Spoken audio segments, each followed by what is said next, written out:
ultimately exile. Most of the kinds of ritual impurity reside in two differences we have from God: death and sex. God does not die, and God does not have sexual congress.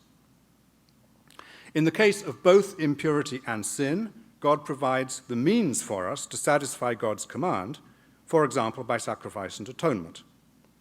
This is the gap structure as I described it earlier. How do we imitate God by sacrificing? The central metaphor that is here enacted is the metaphor of God as our shepherd. The Lord kills and brings to life, we read. The domestication of animals involves selective breeding, so that the gentled and useful animal is actually different in biological type from the original wild animal. The Levitical law forbidding killing an animal and its children on the same day shows that the shepherd or herdsman keeps track of the lineage lines. The shepherd then provides for the feeding and safety of the animals, as God in the psalm makes me lie down in green pastures, and then selects which of the animals to present for sacrifice, since these animals have to be without blemish. The offerer of the animal kills it and flays it and cuts it up. And the killing is not itself a ritual act, not done by the priest. The priest then distributes the flesh and, separately, the blood, and consumes the flesh either by burning it or eating it. There is a picture in the language sometimes used by Leviticus of the sacrifice as a meal, in which God is given the meat to eat through the smoke that rises to heaven, or through the fire that consumes the sacrifice. The sacrifices are described as God's food, and the Lord smells a sweet savor. And elsewhere, the altar is described as a table. It is controversial how large a role is played by the idea of God eating the animal. This is also denied, for example, at Psalm 50, verse 13. For my present point, all that is necessary is that our treatment of animals is said to be like God's treatment of us in our breeding, looking after, selecting, and killing. The idea is that the birthing and feeding and killing are all parts of the overall caring that the shepherd does, just as God brings both to life and death within God's providential care.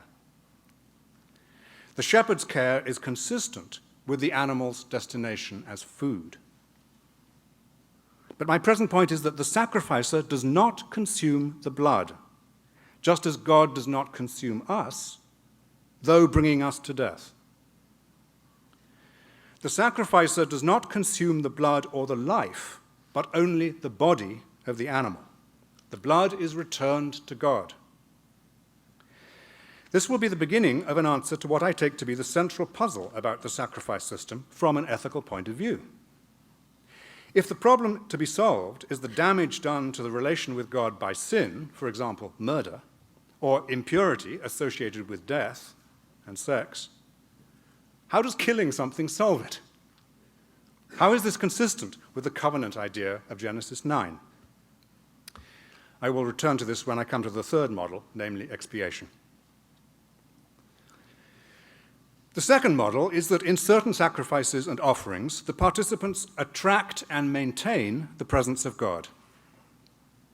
This is linked closely to the first idea, since it gives us one central motivation for the first idea, namely, that the presence of God abides with those who are like God. The concern to maintain the divine presence dwelling in the midst of Israel is pervasive. For example, at the end of Leviticus, God says, I will establish my abode in your midst, and I will not spurn you. I will be ever present in your midst. I will be your God, and you shall be my people. The tabernacle is the place of meeting from which God spoke to Moses in the first verse of Leviticus. God subsequently stays because God delights in the sacrifices and offerings. The consequences of God's leaving would be disaster for the people. In Haggai and Zechariah, the consequences of the absence of the presence of God are extended to the whole land, which lies under a kind of curse of unfruitfulness, while the temple lies in ruins. It's true that there is a prophetic critique of sacrifices, and as I said, I'm not commenting here on the relative chronology of different texts. Hosea has God saying, "For I desire steadfast love and not sacrifice, the knowledge of God rather than burnt offerings." It is significant, however, that Psalm 51, which may actually have been recited during sacrifices, already says of God, "You do not want me to bring sacrifices. You do not desire burnt offerings." True sacrifice to God is a contrite spirit. God, you will not despise a contrite and crushed heart. Earlier biblical scholarship tended to the evolutionist view that Israel developed out of magic into ethics. And the prophetic critique was taken as a sign of the transition to, I quote, "the ideal of a religion wholly based on moral fellowship between God and man, and in which sacrificial worship was at best an irrelevance and at worst an offense." My reading of the current literature, though I'm not a biblical scholar, is that this view has been largely abandoned in favor of the second view, that the prophetic critique envisages not a replacement of the sacrificial system, but an insistence that the outward cult be accompanied with inward devotion and obedience. It was the way of life of the person who offered the sacrifice that Yahweh looked at, not merely the sacrifice itself. If this is right, it gives us something to add to the list of what attracts and maintains the presence of God.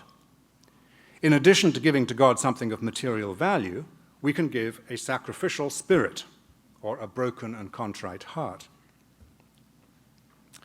This brings us to the third model, that in sacrificing, God gives us a way to repair the breach with God caused by our ritual impurity and our sin. I will start with the idea that the person offering the sacrifice lays his hands on the sacrificial animal. This gesture has been variously interpreted. Two proposed meanings, in particular, are relevant to this paper. The gesture might mean simply that the animal belongs to the person offering the sacrifice. Or, more ambitiously, the gesture might mean that the person transfers sin or guilt onto the animal. On my suggestion, we do not need to choose between these alternatives for those cases where atonement for sin is the purpose.